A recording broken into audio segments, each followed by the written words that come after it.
Сайн байцгаана уу эрхэм үзэгчдээ. Намрын шар наран над дээр чам дээр ийсэн найртай сайхан налгар улирлын мэндийг өргөн дэвшүүлье. Зүрхэнд мөнхөрсөн аялгау нэвтрүүлгийн маань намрын ээлж дугаар эхэлж байна. Энэ удаагийн дугаарын эхний дуу бол Ям усрын шүлэг даваагийн хөгжим амрыг айлтгая гэдэг ийм сайхан бүтээлийг одоо бид сонсох гэж байна. Тэгэд энэ бүтээлийг бол 1972 онд дуучин Эренцэн хандгаа дуулж Монголын радиод бичүүлж байсан. За мөн 1982 онд алдарт хотод дуучин Оюун чимэг дуучин маань бас дуулж бичүүлж байсан ийм дуу байгаа. Энэ удаа бол дуучин Анар бас дуулж манай энэ нэвтрүүлэгт орж ирж байгаа юм байна. Тэгээ энэ дууны хөгжмийг бичсэн хүн бол Баян Монголын даваа гэж одоо алдарсан. За бид бол өмнөх нэвтрүүлгүүдээр навчин дээрх шүүдэр гэдэг дууныхын тухай ярих дээр хөгжмийн зохиолч даваа маань тухай олон дурсамжуудыг бол бас ярилцсан байгаа. Манай үзэгчид бол сайн санаж байгаа. За энэ дууны шүлгийг Цэмбэлийн Ям усар гэж Хөвсгөл аймгийнх баг шүү. Тэр Хөвсгөл аймгийн Дархад хүн байсан гэж ярьдаг тийм ээ. Дархад ястан хүн байсан. Монголын радиод найруулагч олон жил хийсэн байх хэвээр. Сайхан шүлгүүттэй. Ерөнхийдөө бол одоо дууны шүлгийн дотроос одоо энэ амрыг айлтгая гэдэг дууных нь шүлэг бол их алдартай. Ийм сайхан хүн. За тавилангүй хайрын дуулал гэдэг бас шүлэг байд тууж Заяаны ханийн захиас оройтсон цусны нурам зэрэг ном хэвлүүлсэн ийм хүн байгаа. За хайрт минь хүрээдэрлээ цэнгэлийн манлайд хүрцгээе сайхан намар гэдэг дуунууд нь бол Монголын радиогоор явж олонний хүртэл болсон ийм бүтээлтэй хүн байна. Насаараа бас Монголын үндэсний радиод найруулагч хийж уран бүтээл энэ чиглэлд бол ингэж өөрийнхөө хөдөлмөр үйлсийг зориулсан ийм сайхан хүн байна. Тэгээд энэ амрыг айлтгая гэдэг энэ сайхан бүтээлээр бас нэвтрүүлгээ эхлүүлж байгаадаа бид ч гэсэн их баяртай байна. Ингээд бүтээлээ сонсох уу? За.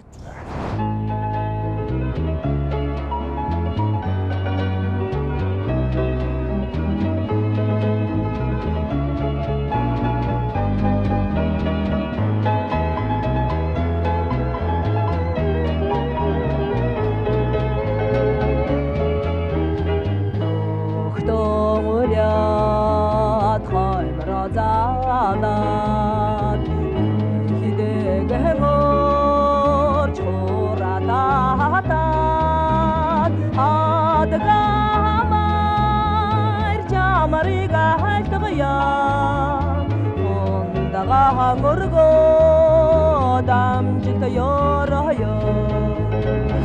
тэр хоны жавхаг бадраж учир хоны гян бататрад буин дүрэн тодгож байна баян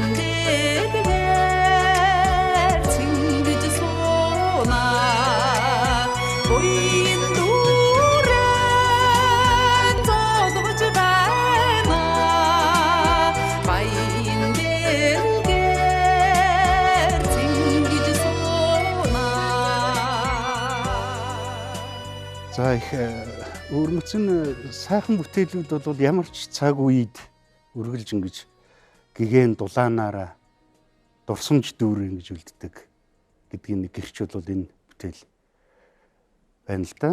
Даваа хөгжмийн зохиолчийн хувьд бол энэ Баян Монгол чуулгын анхны даралтад хөгжимчин тэн дунд одоо аргаан хөгжимчин хүн байсан. Гэтэл энэ яг эхний одоо тэр хувилбар дээр бол тэр аргааны тэр синт регистрийн тэн дууралтууд бол маш их энэ бүтээлийн одоо хөгжмийн найрлжуулгад бол их тийм содон орж ирж штэ. Тийм ээ. Эренцэн хандгаа бол нэлээд доод одоо эмэгтэй хүний доод темберт тестүрт бол дуулдаг хүн байсан. Олон дуунаас нь бид нар бас сайн мэднэ. Өмнө нь бас Эренцэн хандгаанд дуулсан Алтан уяг хөгжмийн зохиолчийн алсаас дуулах дуу гэдэг дуу бас манай нэвтрүүлгээр орж исэн байгаа. Анар дээр ороод ирэхээр сая ингээд анзаарч явах дээр за мэдээж одоо тэр доотлос төрийг дахиад нэг шатаар дээшлүүлж дуулж авч шийдэ. Хөгжмийн найралжуулга дотор ийм хөөрхт хөгжим, баян хуур, аккордеон нэг дуурайд ороод ирж шít. Энэ юутай холбоотой вэ гэхээр анар маань өөрөө бид манай үзэгчд бол зарим нь бол мэдж байгаа. Өөрөө Facebook, сошиал медиа платформ дээр аккордеоноор одоо хөгжимдөж тийм одоо ирэл бичлэгүүдийг их оруулдаг. Энэ өнөөдөр бас уламжлал нь тасарч төхөөд яваад байгаа энэ хөөрхт хөгжмийн тэм сайхан өв уламжлалыг тэр тоглолтын онцлог, дууралтын гайхамшигтай тэр өнгө төрхийг бас сонсогч үзэгчдтэй хүргэхийг ингэж ирмэлцэж явдаг тийм бүсгүй байгаа. Тэгэд яг тэр өөрийнхөө зэмсгийг бас энэ найралжуулга дотор оруулсан бас их өөрмөц санагдлаа. Энэ бүтээл бол утга агуулгын хувьд ч тэр өнгө илэрхийлэл за тэгээд тэр өөрийнх нь зам төрхийн хувьд ч тэр тийм хүндэтгэлтэй. Яг тэр монгол хүний өөрийнх нь тэр хүнтэй мэндтэй усттай байдаг тэр сайхан уламжлалыг ингээд хадгалж үлдээсэн бүтээл болох нь аялгуундаач тэр дууныхаа шүлгэнд ч тэр ингээд нэвч ингэж үлдсэн юм байна гэдгийг ингээд хэдэн 10 жилийн ялгаатай бичлэгүүдээс сонсготол ингээд тэр өнгө төрхөө бол алдахгүй явж шít.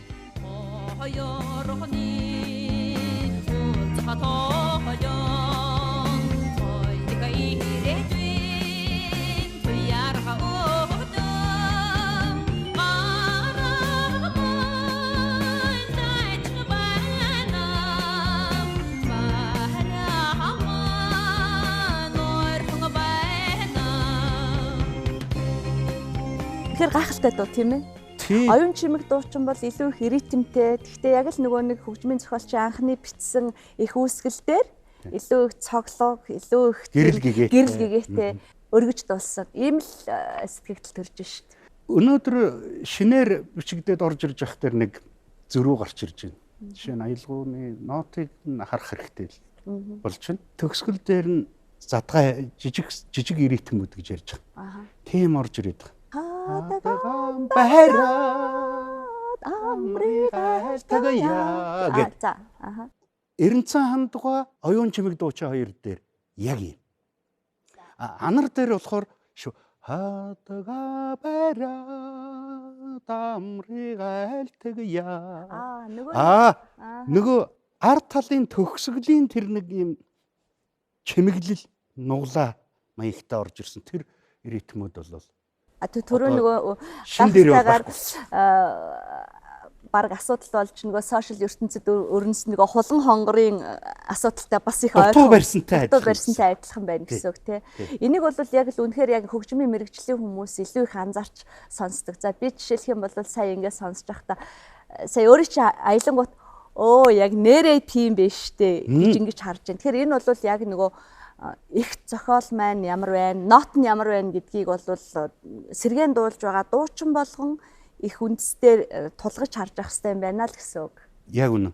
Их бүтээлийг бол яг одоо тэр бичгийн хэл хөгжмийн бичгийн хэл бол угаасаа нот байгаа шүү дээ. Ноттой бол их сайн ажиллах хэрэгтэй. Нэг манай эхний хоёр дуучин Эренцэн ханд дуучин, оюун чимэг дуучин хоёрын хувьд мэдээж одоо нотоор ажилласан байж байгаа.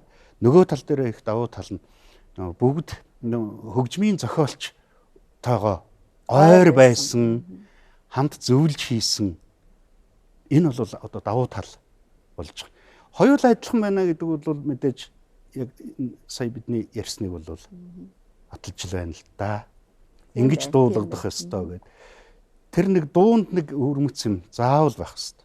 Тэрийг алдчих юм бол нөгөө нэгнтэйгээ адилхан болчихдог ч юм уу чинь нэг хөгжмийн зохиолчийн өөрийнх нь өрмөц онцлогыг илэрхийлсэн тэрийг бодож үлдээсэн энэ их чухал. Тэгэхээр энэ сайн анзаарч бас бүтээлд хандвал нөгөө хөгжмийн зохиолчийн их бүтээл маань хөгжмийн зохиолч яруу найрагчин дууны уран бүтээлийн зохиогчдын хувьд одоо яригддаг тэр их бүтээлийн дордуулахгүй байх эсвэл одоо дур мэдэн өөрчлөхгүй байх энэ төр гэдэг энэ асуудлууд бас зөв зүйтэй хариулт олж өгөх тийм ээ. Тэгээд бас зөв зүйтэйгээр яг тэр хүний сэтгэлээс төрсэн тэр бүтээлийг яаж сэтгэж байсан яг тэрийг өнгө төрхөөр нь хүргэж өгөхөд бол бас зөв болох юм аа. Ер нь одоо анзаарч байхад дуучид өөрсдийнхөө дуулах арга зүй, өөрийнхөө дуулах манерыг үндсэн их бүтээл рүү халдаж төрөмгийлж хийгээд байгаа нэг гэсэн. Тэгэхээр энэ бол ер нь дуучин хүмүүд бас сахиж авах хэвээр хамгийн одоо түрүүний сахилга бат гэдэг юм уу эсвэл ёс зүй юм шиг одоо өөртөө шингээхгүй бол сүүлийн үед одоо бид бүхэн харж байна шүү дээ. Дуучид өөрийнхөө чадлыг, өөрийнхөө одоо дуулах арга техникийг нэг ёсондоо их бүтээл рүү халдчихэж гаргаж ирээд байгаа нь энэ бол алдаа юм шүү гэдгийг бид одоо хөгжмийн нэвтрүүлэг хийж байгаа хүмүүсийн хувьд илэн далангүй хэлэх ёстой. Тэгэхгүй бол одоо яадгийн их зохиол руу, их бүтээл рүү зохиогчийн эрхэнд талдж байна гэсэн зүйл болно шүү гэдгийг бас давтан хэлж явах хэрэгтэй бахаа гэж бодож байна. Энэ ан нарын хувьд бол хариуцлагатай айхтар тийм мэрэмтгий. Тэгэхээр засчих. Тий. Санаа аваад засчих чадхаар ийм уран бүтээлч байгаа.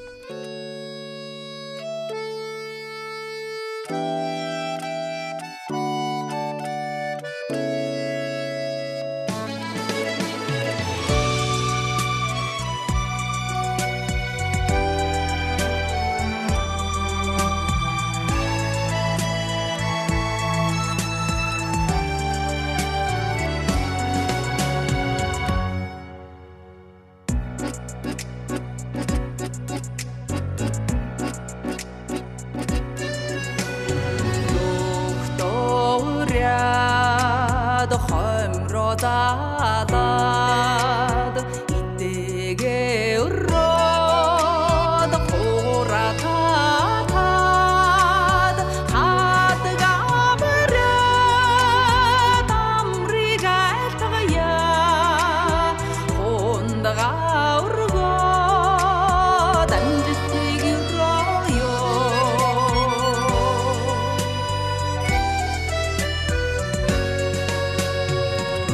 Хоны жавхаг бадраж учир хоны гян батраад буин дүрэн зодгож байна баян дэдгээр цингэж сууна буин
сайхан чамдаа дууг улсын ардын дуу үжгийн чуулгын дуучин Монгол улсын авиач жүжигчин Сандуужовын цэцгээ дуучин маань 1976 онд дуулж Монголын радиогийн Алтан цагаан өмнөгт бичүүлжүүлдээсэн байна. Цэцгээ гавьяатын хувьд бол 1932 онд төрсөн ардын жүжигчин Пүрвд орж за мөн дуучин Даваад орж нартай хамтарч дуулсан Малчны уралдаан дуу бол биднээс сайн мэдж байгаа.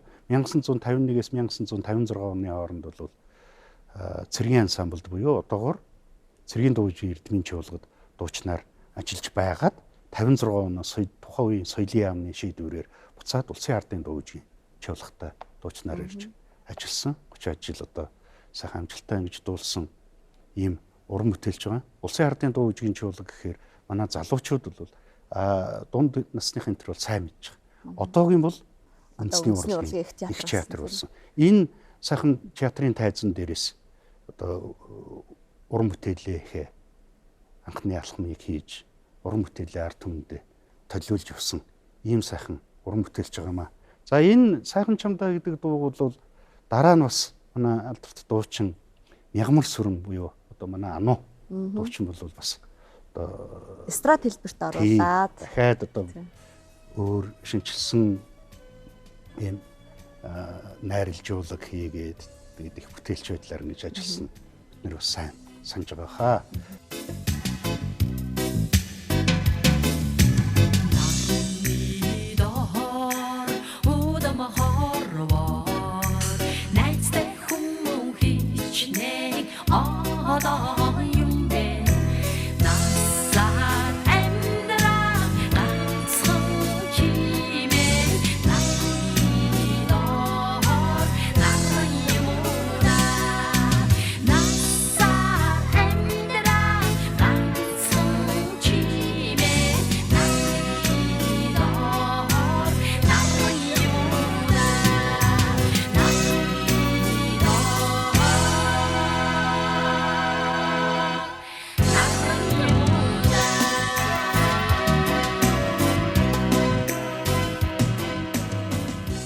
Өнөөдөр сэргээн дуулж манай зүрхэнд мөнхөрсөн аялгау нэвтрүүлэгт орж байгаа нь гавьяат жүжигчин Эрдэнэ цэцэг.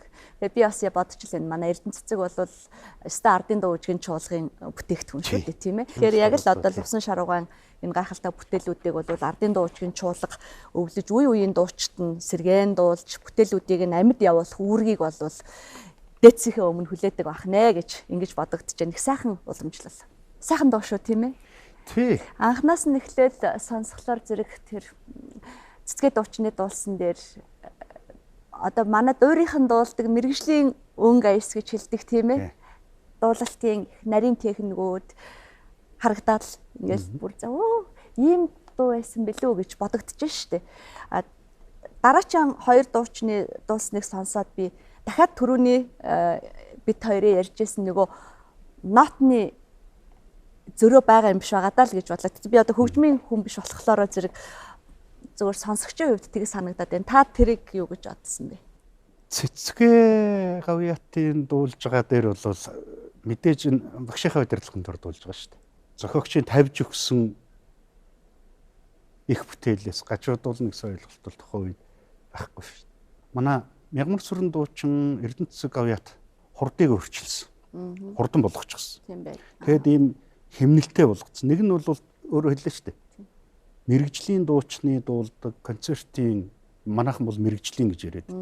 Ийм одоо хэв шинжтэй байхад нөгөөх нь бол илүү хөнгөн маягтай болгоод шинээр найралжуулахыг гэдэг ингээд дуулах дээрээ хит хитэн газар нотны зөрүү гараад ирж байгаа. Цэцгээ гавьяатын дуулсан дээр бол нэг өнгөн дээр эхэлж байгаа. Нэг өнгөн дээр. Биднийхээр бол одоо 5 дахь өнгөнөөс гэж ярьдаг. Нарны доор удам хөнди гэж. Нөгөө хоёр нь нарны доор эхлэлөөр дахилт хэсэг гэх үү. Хоёр дахь хэсэг рүү орж байгаа. Санаа дэш нь явуулаад байгаа ч. Санааны сэн ганцхан тэрмэн ч гэдэг юм.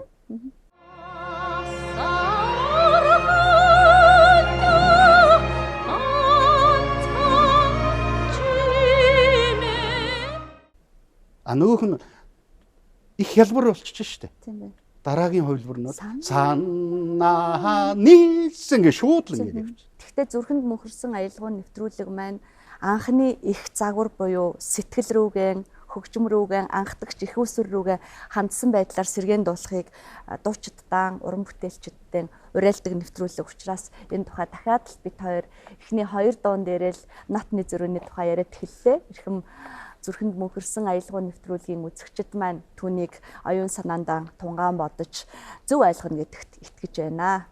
Бас нэг зүйлийг бид бас энд тэмдэглэх нь зөв байх гэж байна. Лувсан шаруу хөгжмийн зохиолчийг сэрүүн тунгалаг байх дээр энэ хувилбарууд явцсан. Ямар сүрэн бол бас их хариуцлагатай хүн. Мэдээж энэ дууг дуулж гэн, ингэж сэргээж гэн, луяа огшаагээ дуулсан байж таарах гэдэг байгаа байхгүй. Эрдэнэт засаг гавьяат бол тэртээ тэргүй одоо Лувсан шаруу багшийн яг одоо шай уучраас бас одоо гарын дуугийн чуулга гэдэг бол их том удирдлагын дор өвдөө ийм байгууллага шүү дээ. Тэгэхээр Лувсан шаруугаад тухайн үед ингэж сэргээж дуулах нь орчин үеийн сонсогдсон ч байж болох юм. Тийм ээ. Яг зөвхөр Лувсан шаруу багш бол юу штэ. Залуучуудтай их ойр найзалж нөхөрлөж бүр үе юм шиг ингэж явдаг тийм хүн байсан. Тэгэхээр шинжлэлийн тухай тэдний ярилцсан яриа байсан эсхийг бол бас бид мэдэхгүй ч гэсэн байсан байж магадгүй л гэж бодож байгаа юм л та.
Бэгзэн төвшин жаргалын шүлэг зөөдлсөнгүй явлаа.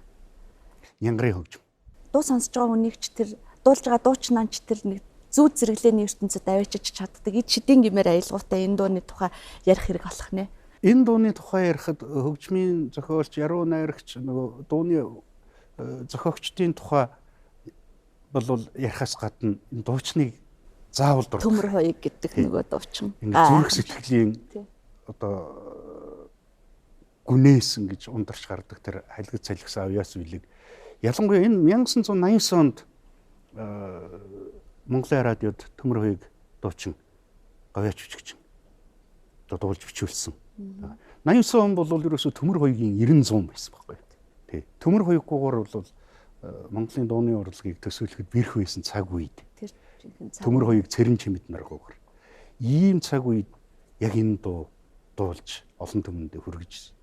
За мэдээж одоо Янгар багшийн хувьд бол тэр хөгжмийн нүцсэн одоо тэр Волторнчин, Угалзан бүрээчин бас анхны Угалзан бүрээчдийн нэг бид нар бол өмнө бүтээлийнхэн тухай олон бас танилцуулгууд хийгдэж байсан учраас бас товчлээ. Энэ зүүдэлсэнгүй явлаа гэдэг энэ дуун дээр бол Янгар гэдэг хүний тэр цөөхөн бүтээлтэй.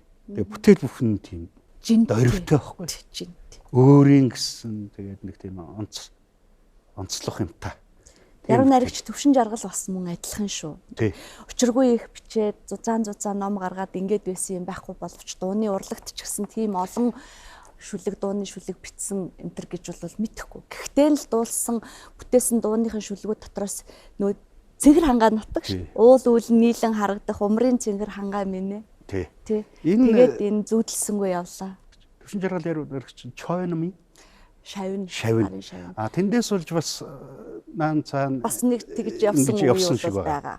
Энэ зүүдэлсэнгүй явлаа гэдэг дууг Янгар багштай хийсэн тухайгаа ярьж ирсэн. Давхар бас цэнхэр хангаа нутгийг хийсэн тухайгаа ярьж ирсэн.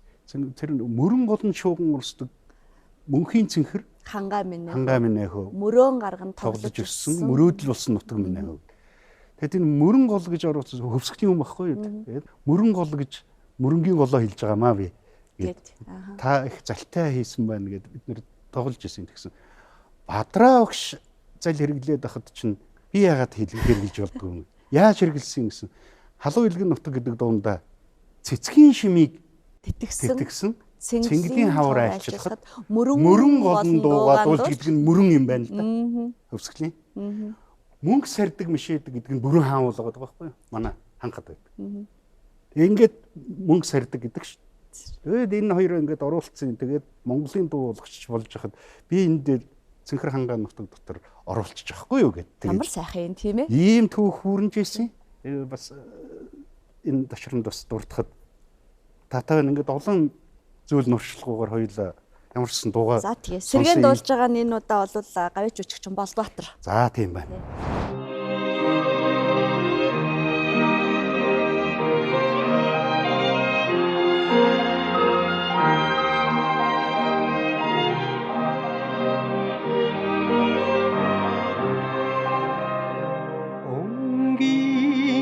Цэцгийг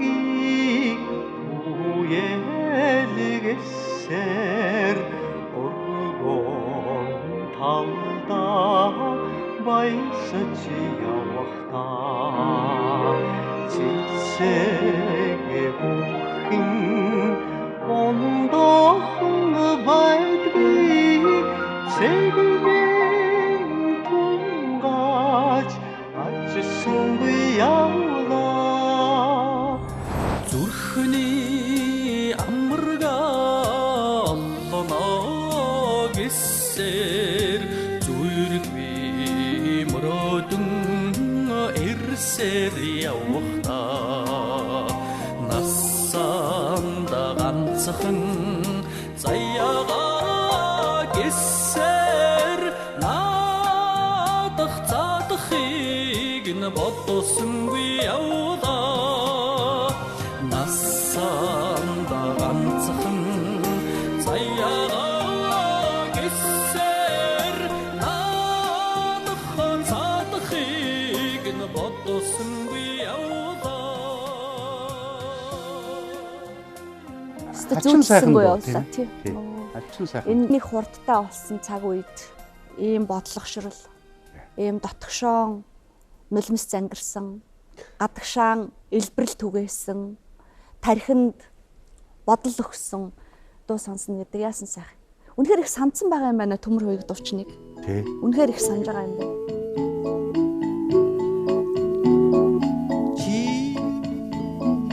Жингэр дундаас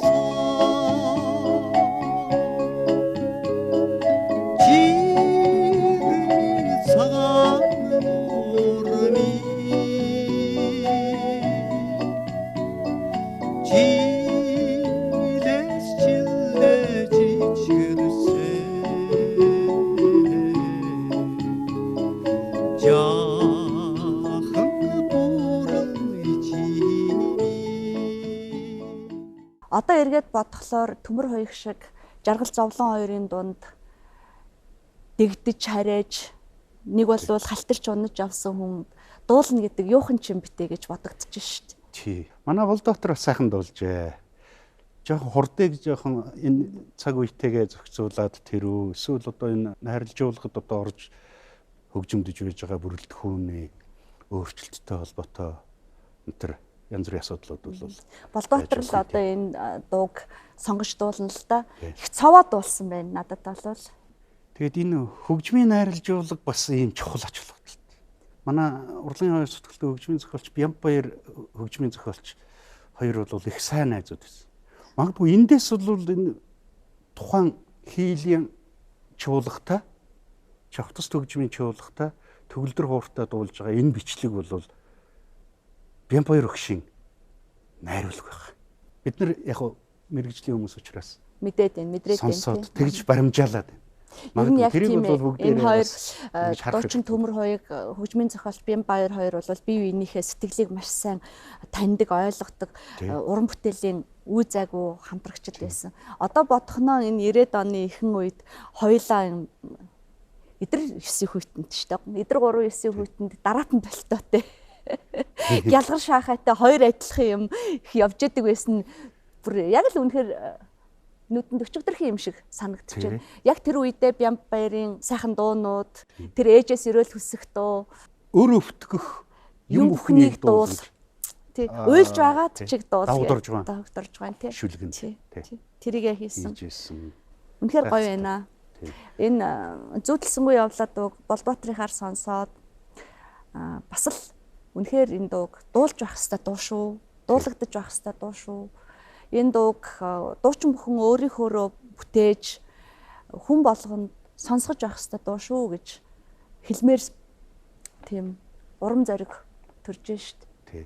Болдоо их зоригтой байгааз. Тий. Болдоо бол айхтар мэдрэмжтэй дуучин. Төмөр хоёг дуучин ингэж дуулсан. Би ингэж төхүүлж болох юм аа гэж бодсон юм дээрээ л тэр бүтээл дээрээ л ажиллана. Хэрв тэгж гүйцээж бодож чадахгүй бол болдоо л ажиллахгүй. Би багш нь мэдээд байна тийм ээ. Тий, хадарлаад байна. Тий.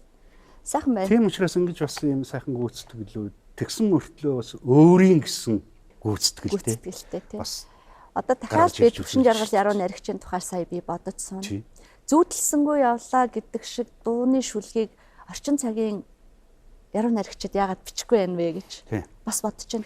Танаа найрагчид дотроос шүлгэндээ дуу хийлгэх дургу найрагчид бас байдаг шүү дээ. Байдаг. Өөрийнхөө шүлгийн темпийг одоо би жишээлх юм бол надад бол дуу бичих гэхээсээ илүү шүлгээрээ үлдэх нь илүү санагддаг учраас энэ шүлгэн дай хийх үү гэж зарим хүн асуухаар зэрэг болдгоо тийм юмнууд бас байна. Харамлаад байдаг. Нөгөө дуу болоод явчихна гэхээр өөр салбар руу маа гэж өгч байгаа юм шиг заримдаа нэг тийм санагддаг. Тэгтэл энэ зүйдлсэнгүй явлаа ямар сайхан шүлэг вэ? Одоо эргээл сонссон чинь нэрэл энэ шуугант цаг үед ийм уран бүтээл, ийм дотгошоо сэтгэл чимээлсэн, нулимс цалгаасан, жаргал инээд бүгдийг нь багтаасан ийм гоё цэнхэр шүлэг манайхан бичихгүй л байгаа юм байна шүү гэж бас бодогдсон шүү. Сэдвийн хувьд ч гэсэн харж байгаа өнцөг өнтөр бол гахалтай. Сонь. Төмөр хоёг шиг дуучин төрхийг дахиад хүлээцгээе дээ. Монголын урлаг баян, монголчуудын авьяас дундаршгүй ингэж дуулдаг дуучин төрхийг ийм дуучин Монгол хаа нэг Монгол айлд төрөөд одоо мөлхөж байгаа эсвэл одоо ширээ түшээд явж байгаа байлгүй. Түүнийг дуулахыг дахин энэ сайхан дуу зүрхэнд мөнхөрсөн аялгаа олж дараагийн зуунд дуулахдгийг Монгол түмэн сонсох болно. Гайхалтай сайхан байна.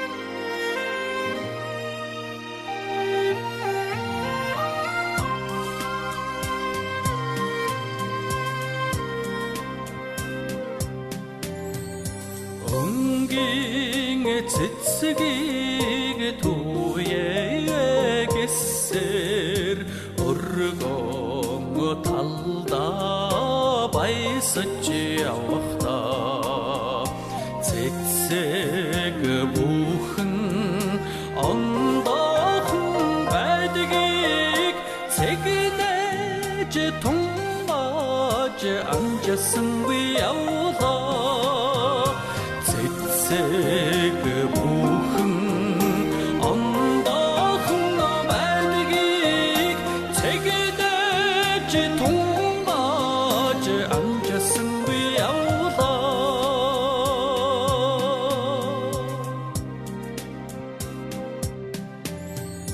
зүрхний амаргаа олноо гэсээр зүрхний мөрөдөн ирсээр явахдаа насанда ганцхан заяагаа гэсээр наадах цаадахыг н бодсонгүй явлаа насанда ганцхан заяагаа гэсээр наадах цаадахыг н бодсонгүй явлаа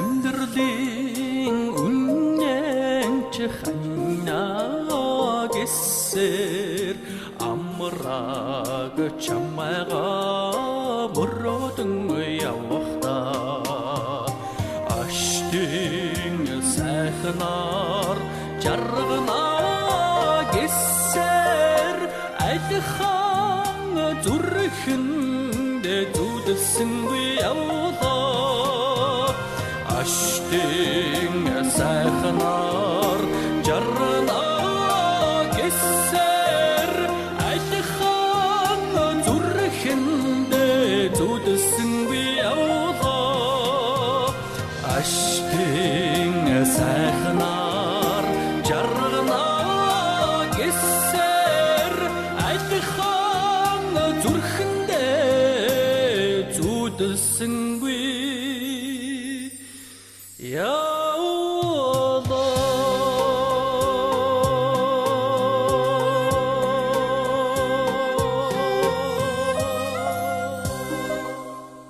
Мөөгөн хүрээ шөндөө дүүрмээр мөнгөн бороо зүсрээд л байна уу да. Үнэхээр нэг сэтгэл зүссэн сайхан аялгаутай.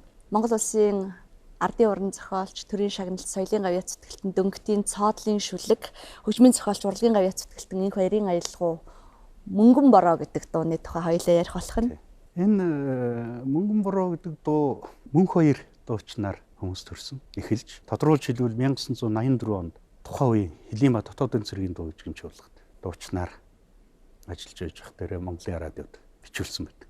84 онд бичүүлсэн гэдэг бол бүх ард түмний урлагийн наадмын дараа гэсэн. Бүх ард түмний урлагийн наадмыг яагаад ярих хэрэгтэй болж байна вэ гэхээр энэ наадмаар мөнх хоёр гэдэг цэрэг бид одоо сайн санана. Чанган Эрдэнэ гэдэг Бадрагийн шүлэг, Жанцсан нуруу хөгжмийн зохиолчийн бүтээл.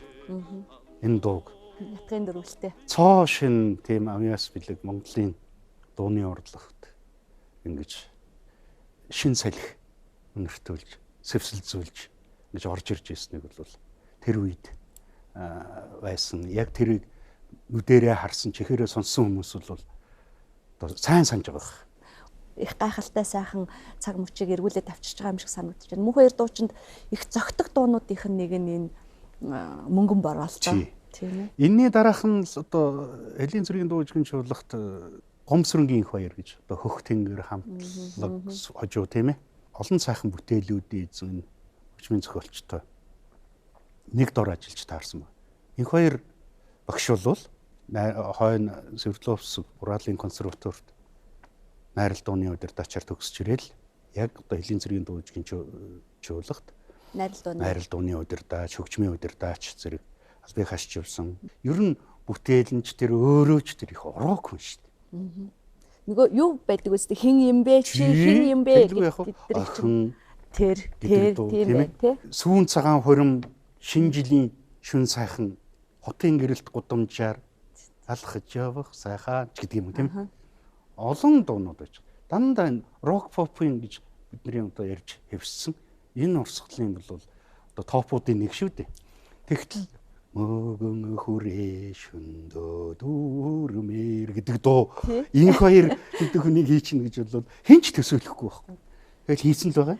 Мөнх хоёрт зориулсан байх л та. Ер нь бол мөнх хоёрыг дуулуулъя гэж бодно шүү дээ. Ямар ч хөгжмийн зохиолч ийм сайхан тий дуучин нэг бүтээл өгч дуулуулъя. Энэ хүний чадал чансааг цааш нь бас сорж үзье гэдэг тийм уран бүтээлийн шунал бол байна л да. Ийм авьяаслаг хөгжмийн зохиолчдод цоодлахын шүлэг дууны шүлгүүд бол бас их сайхан олон сайхан дууны шүлгүүдтэй алдартай олон дуйл нариглалуудтай цоодл гэдэг яруу найрагчийн дотоод ертөнц өөрөө яг тийм сонины хүмүүжилтэй одоо сониноос эхэлж бичээд ингээд явчихсан ийм одоо сэтгүүлч хүний хувьд бүтээлийнх нь сэдв бол их өргөн маш өргөн сэдвтэй их гоё уянхан их гоё мэдрэмтгий яруу найрагч. Тэгээ энэ бүхэн нь бол энэ мөнгөн бороо гэдэг дуунаас илт харагддаг.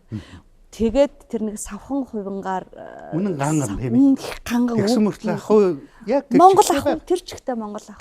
Тэгээд дуучин хөгжмийн зохиолч яруу найрагчдын гайхалтай хоршлын нэг нь болж энэ мөнгөн бороо явсан. Энэ удаа манай зүрхэнд мөнхөрсөн аялгын нэвтрүүлгээр бол дуучин Дашням сэргээн дуулахаар орж байгаа юм байна. Тэгээд эхлээд хоёулаа дуугаа сонсъё тийм ээ.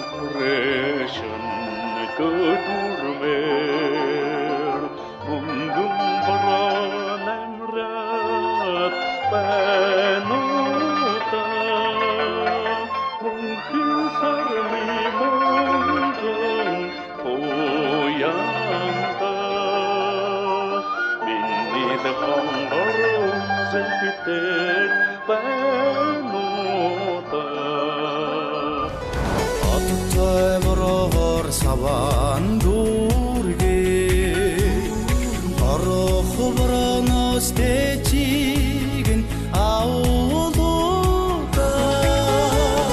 орчлонд чамайгаа яраад ирэхэд чин одны гэгээ цайгаа ууруудаа орчлонд чамайгаа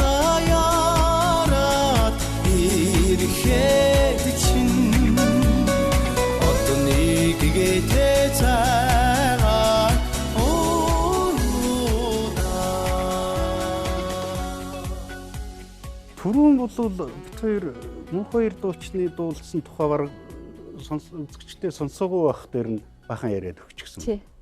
Тэр бол одоо их тодорхой. Энэ манай Дашням ч бас их аятайхан дуулсан. Тий, ямар эвдлэг, ямар хөөрхөн дотортой. Хөрвүүлг нь бас ямар ч гоё зохиж буулсан тийм ээ. Бас ийм байж болох юм байна. Тий, анхны эхийнхэн тгийг нэвдээгүй болохоор зэрэг хүмүүсийн сэтгэл рүү их татн орж ирж байгаа юм шиг санагдаж шүү дээ. Магадгүй энэ хоёр багштай бас зөвчлөлтсөн байхыг үгүйсэхгүй.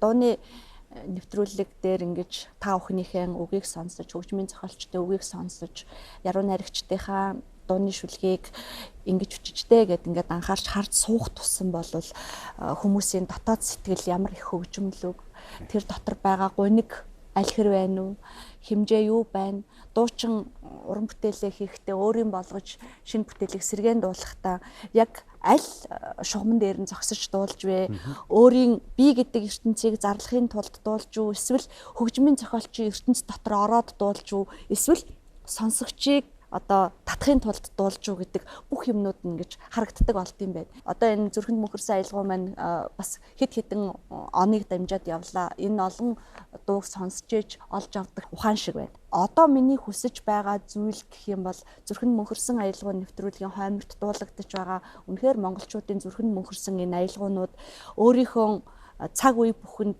шин залуу дуучдаар өртөөлөн шинээр дахин төрөхтөө зохиогчийн эхний дэг, зохиогчийн үндсэн нот, зохиогчийн маань одоо нийгэмд тухайн цаг үедээ үзүүлэх гэсэн өнгө аяс тэр бүхнийг гол суурин болгож тэгээд хамт тээж авч тэгээд өөрийнхөө яг дуулж байгаа он цагийнхаа үнэр өнгө амтыг шингээж явах юм бол үнэхээр жинхэнэ зүрхэнд мөнхөрсөн аялал болох юм байна гэдгийг ойлгож авсан. Энэ маань бас энэ нэвтрүүлгийн зөвхөн надад өгж байгаа өгөөж төдийгүй үзэж байгаа үзэгчд, сонсож байгаа сонсогчдод хүрэх хүртээмж нь байгаасай гэж бодож. Сайхан тий. Ерөөсөө л энэ бол хамгийн эрхэм зүйл байх ёстой бид бүхний. Тэрний ч төлөө бид бас энэ нэвтрүүлгийн хойморт энэ тухай одоо ярьж суугаамаа. Алдарт хөгжмийн зохиолч Бэлгийн Дамдын Сүрэнгуайн Зэхүү Дашнямда мөнгөн бороогдуулсанд нь баяр хүргэе. Сайхан сонсогдож байна. Ер нь бол манай Дашням бол яг хүмүүст хүрсэн нь тэр телевизийн шоу нэвтрүүлгээр хүрсэн болохоос ш өөрөө бол яг энэ ардын чиглэлийн дуучин хүн шүү дээ. Энэ чиглэлээр суралцж төгссөн юм уу гэж байгаа.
대차가 우유다 삼성의 처마가 야라 이렇게 비친 사랑이 도야 대차가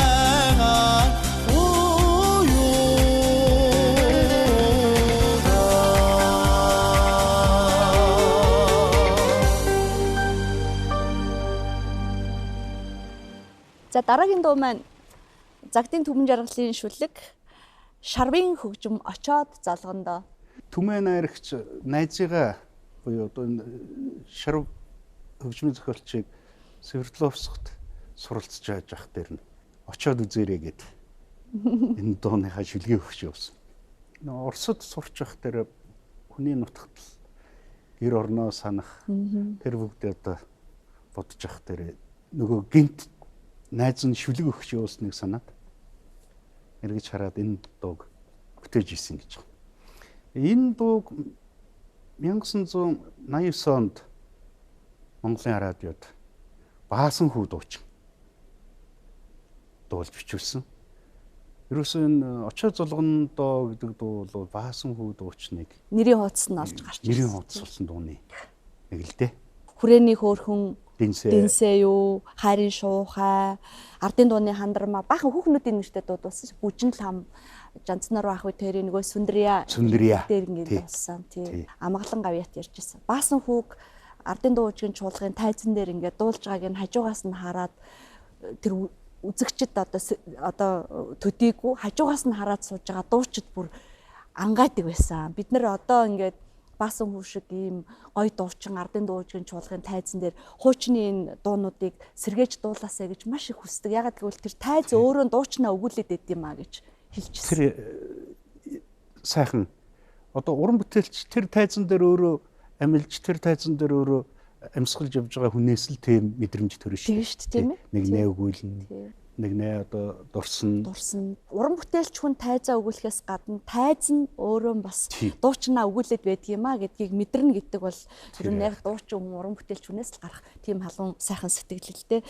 Энэ сайхан очоод залгондоо гэдэг дуу бас л бичигдсэн үеэсээ Монголын радиогийн алтан сан хөмрөхт орсон цагаас хойш хүмүүсийн зүрх сэтгэлийн дуу болсон. Энэ яг монгол хүний дуу.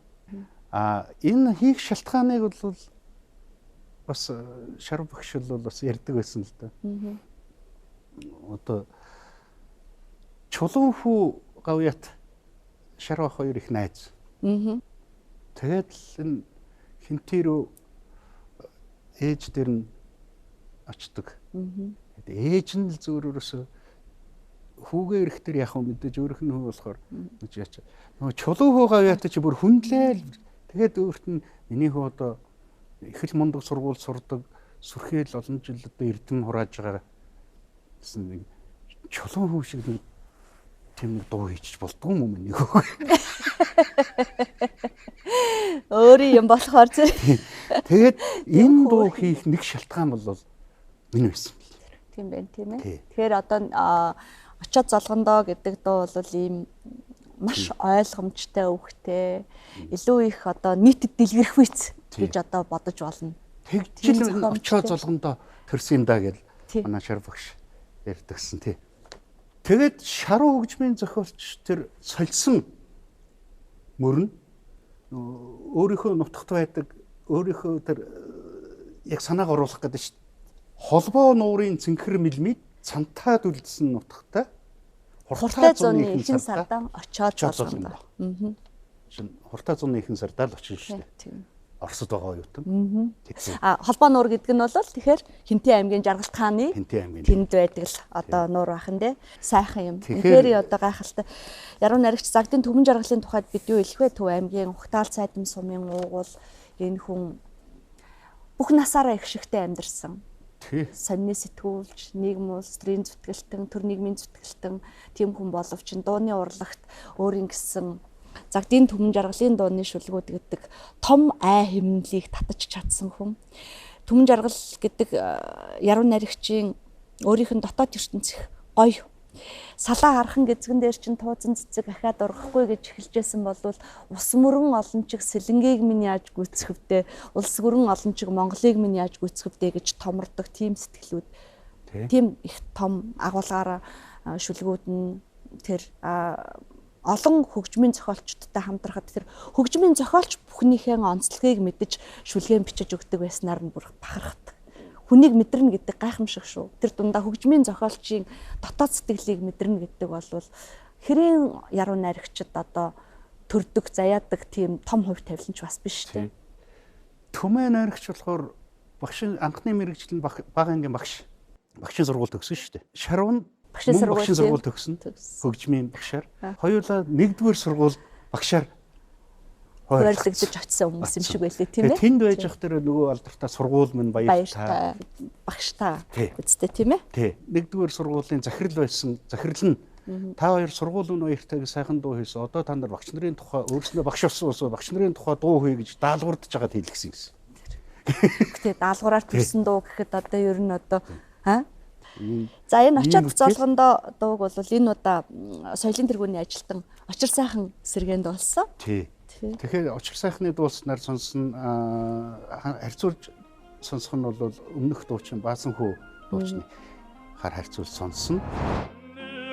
Эрдэм сурхараа хүрээд ирэхдээ би чинь өгшөн мууравтэй чигээ хатгаалгаа харсан амсгэн дороо нулимас мэтрүүлээ дойлаад үлсэнгээшээ өгтөөнөөхэн сарда очоод зологон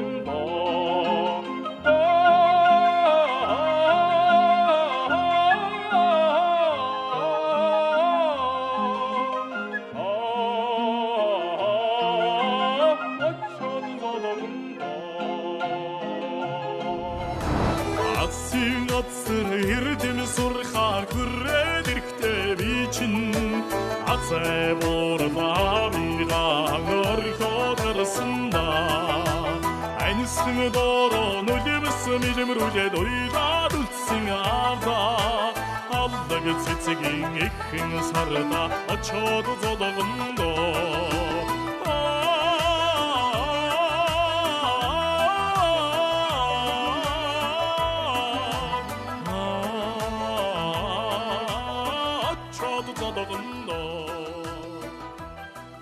Баасан хүү дуучин ерөөсөө очиж золох гээд байна. Одоо эрдээсээ шууд морио оноод гарлаа. Очир сайхан бол бас их өвөрмөцөл болсон ба шүү дээ. Их гоё уянгалан. Тий. Утга уянг яваад тийм ээ. Утга уянгийн болгож. Тий. Очоод золгондоо хизээ нэг өдөр. Нэг нь бол илүү их одоо болдог бол өнөөдөр ч гэсэн одоо ч гэсэн яваад очие гэдэг тийм үү. Одоо ерөөсөө л яг л бэлэн мордоод л гарлаа. Тэгэхээр уран бүтээлчийн энэ аран шинг мэдэрч дууга өгнө гэдэг бас энэ хөгжмийн зохиолчдод их том эрдэм байдаг шиг байна. Тэр дахиад хоёр дахь бүтээл нь ингэнэ л. Тийм бэ. Чин зэрэг өгчин хэлж байгаа. Тийм. Үнэхээр гайхалтай байна. Тийм. Монголчууд бол одоо Баасан хүү дуучнаараа илүү сайн ойлгодог тийм. Ер нь анх бол энэ дугур дашаа өвгөө дуулсан. Энэ дууг нэг хальтан гээд эхэлж сонсож байгаа хүнд бурят маягийн ийм донж бас мэдрэгжиж болох юм гэж эргцүүлж бодоод байдаг байсан. Үг нь бол тийм биш. Тэгсэн мөртлөө тэр нэг бурятын дуу хөгжмийн тэр ямар нэг юм байдлаар юм холбоотой юм шиг хүн холбоотой. Тэгвэл та яг тэрийг анзаарсан байна. Тэгэхээр хойно сурж байсан учраас шарвах дугур дашиваар дуулуулж дугур дашивын анхны дуулсан хувилбараар Баасан хүү хувилбараас сэтэл авч дуулсан учраас тэр бурят магадгүй аялгау сонсогдоод байна гэдэг юм. Нэг чинь тайлал тэр байж болох юм байна. Эсвэл өөр хувилбар нь одоо хоёлоо ингээ таамаг дэвшүүлж шүү дээ. Таамаг шүү. Өөр нэг хувилбар нь юу гэхээр ер нь эхлээд дугур дашив зориулж хийсэн. Магадгүй. Хөгжмийн зохиолч. Магадгүй. Тий. Энэ хүн л дуулна гэж. Тэгэхээр тэр дотор тэр бурят аялаг байхаас аргагүй зан төрхийг бодно үстэй. Тэгэхээр энэ их бүтээлтэй бас холбоотой. Тийм байна тийм ээ. Анх дуулсан он цагийнх нь юуг бас бид нэр цааш нь мөшгөж үзмээр л юм байна. Тий, үзмээр.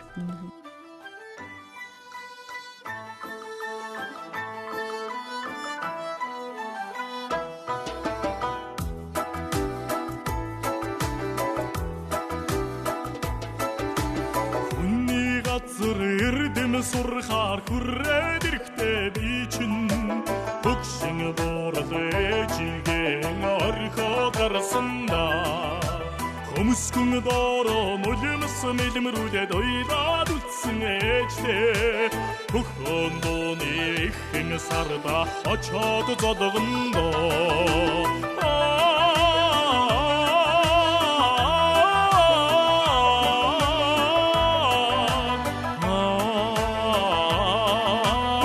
Очоод зодгондоо Атсын атсэр эрдэм сурхаар хүрээд ирэхдээ би чинь Азай буурлаа мигаа орхоо гарсандаа Айнсхэн доороо нулимс мэлмрүүлээд ойлаад үлдсэн аваа Алдаг цэцгийн ихэн сарда очоод зодгондоо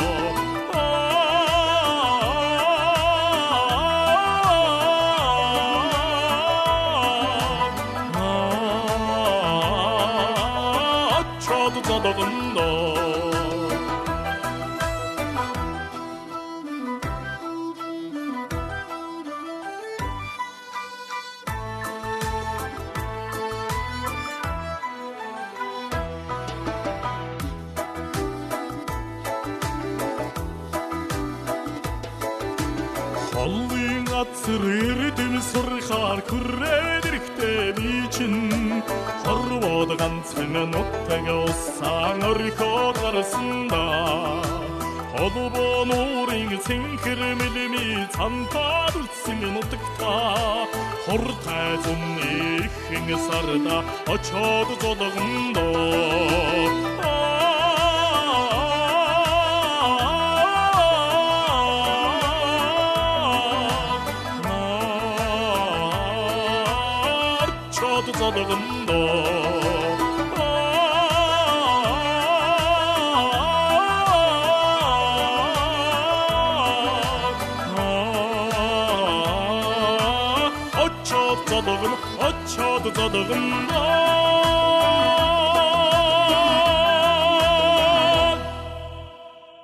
Та хоёрын дараагийн сонсох дуу бол Зүрхний хайлт.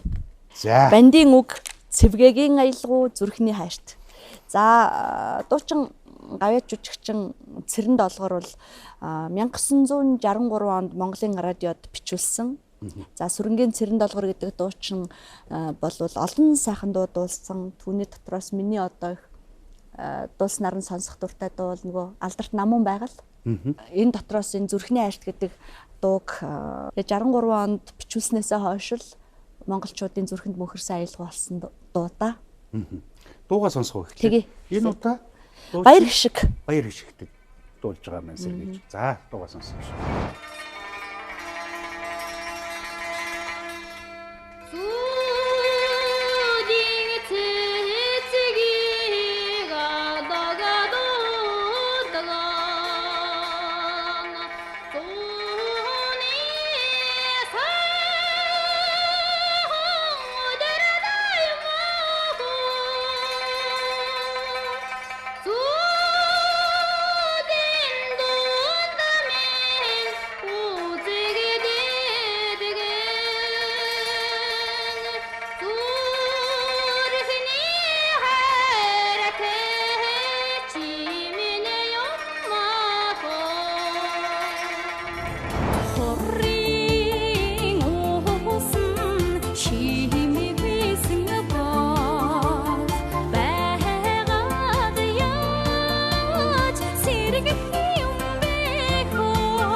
Энэ дууны шүлгийг бичсэн бандийн тухай мэдээлэл бол бидэнд маш хомс. Зүрхний хайрт гэдэг шүлгийг бичсэн бандийн тухай тодорхой мэдээлэл, дурсамжууд байдаг бол манай зүрхэнд мөнхөрсөн аялал нэвтрүүлэгт ирүүлээрэ гэж үзэгчд сонсогчдоос хүсэж байна.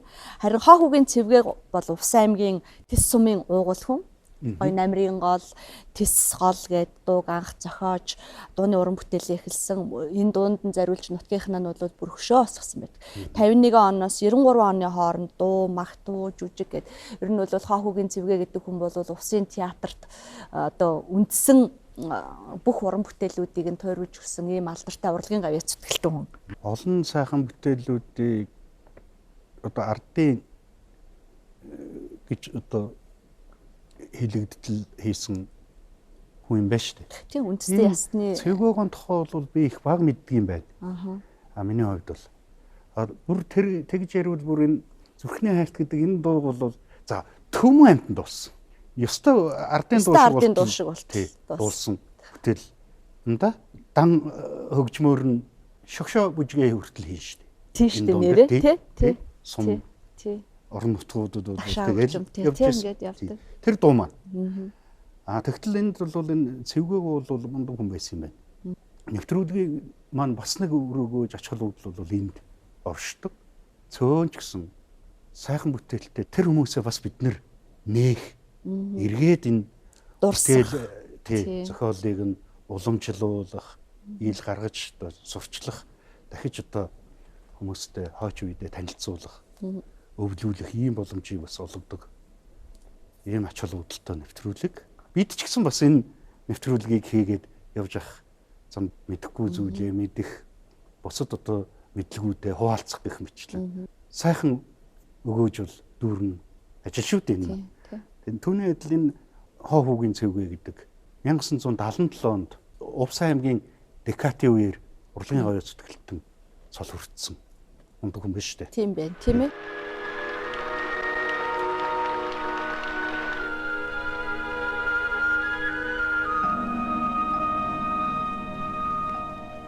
Бүгд наримдах Монгол Ард улсын ардын их хурлын тэргүүлэгтийн зарилгаар урлагийн байгууллагад олон жил идэвх сэтгэл үр бүтээлтэй ажилласан Увс аймгийн хөгжим драмын театрын туслах найруулагч Цэвгээг бүгд наримдах Монгол Ард улсын урлагийн гавьяа зүтгэлтэн.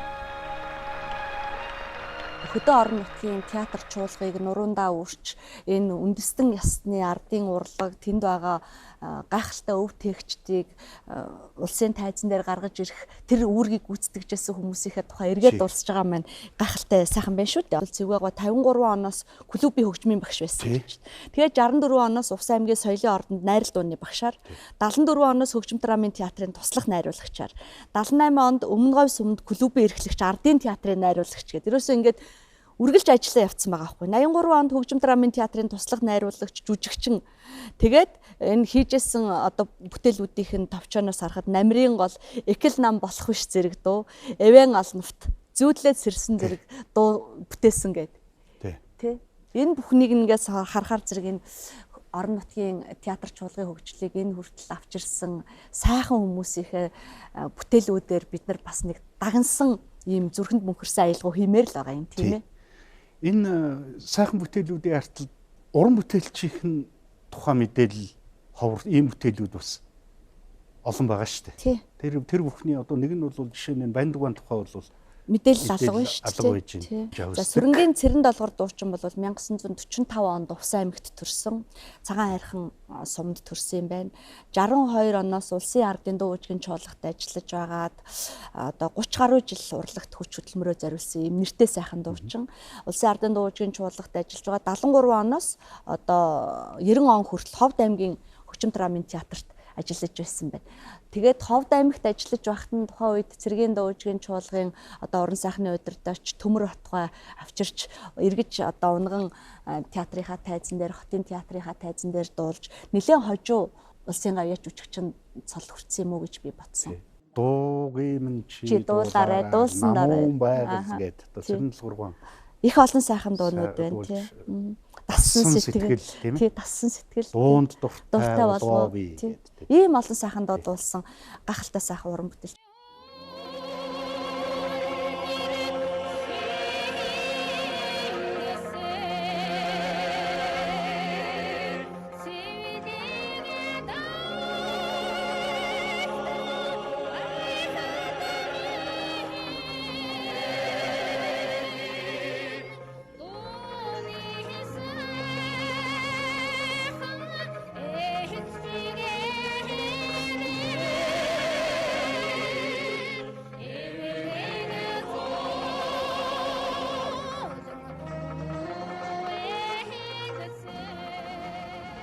Манай яруу найрагчид Цэрэн Долгоргойн дууг сонсож, Цэрэн Долгоргойд зориулж бас их олон шүлэг зохиож ирсэн. Байсан л да. Тэгээд одоо Цэрэн Долгоргойн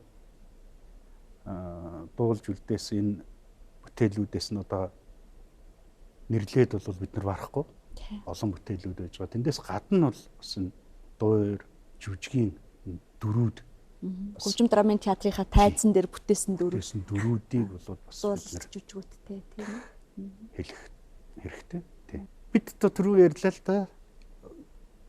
Цэрэн Долгор дуучнаас гадна өчнөө олон дуучид болсон. Баяр хишгийн хувьд бол өнөө үед бол бас яг өнөөдрийнхөө сонсогч үзэгчдэд бас энэ бүтээлийг ингэж тээж хүргэж явж байгаа гэдэг бол бас их хэрхэн.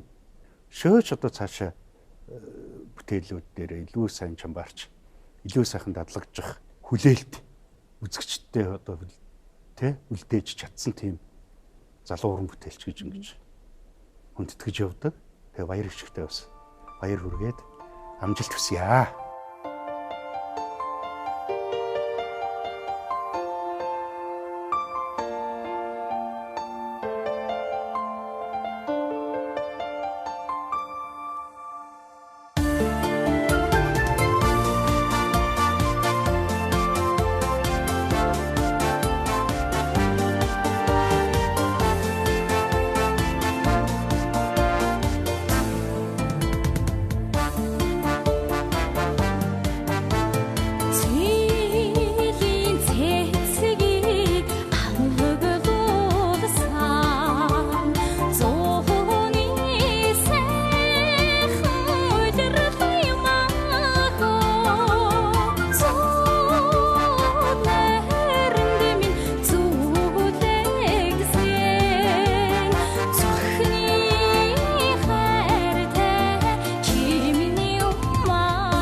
За энэ удаагийн нэвтрүүлэг ийм өөр өөрийн өнгө төрөвтэй өөр өөрийн цаг үед сонсогч зон олныхоо зүрх сэтгэлийг яг эзэмдэж мэндэлж төрж өнөөдөр хүртэл ингэж үргэлжилж ирсэн тийм сайхан 6 дуугаар одоо бүрдэж энэ нэвтрүүлэг маань хүрлээ. Цаг үе бүхэн өөрийнхөө уран бүтээлийг бас ингэж өөрөө төрүүлж бүтээлцэж тэгээд дахиад дараа үедээ бас түүчээлэхэд бас хамтлан ингэж зорж хүргэж ирж явдсан байна гэдэг тийм бодол энэ нэвтрүүлгийг хөтлөөд сууж хахад бол сая төрж ин л т. Энэ намрын зүрхэнд мөнхөрсөн аялгау болж чадсан гэж итгэж байна. Энэ намар бидэнд их өгөөчтэй сайхан намар байж сэргээн дуулж байгаа залуу дуучид уран бүтээлчид маань урлагийн Янжин лам бурхнаан байсхан энэ намрын тэнгэрийг байсхан үнэхээр сайхан дууллаа. Нэвтрүүлгийнхээ хойморт та бүхнийг ураад энэ 6 дууг сонсож байхдаа бидний сэтгэлч гисэн жаргалаа. Энэ сэтгэлийн жаргал маань та бүхэнд хамт бас хүрсэн гэдэгт итгэж байна. Дараагийн дугаараар дахин уулзтлаа. Түр баяртай үзэгчдээ. Уян дээрээс мордуута улаан тоос хаттадвэ Эхмэн жороо унлачиг хэлгүүлж хайлгуулж гайхуулдвэ Үцхийн ихийг үтсэн үеийн уртыг туулсан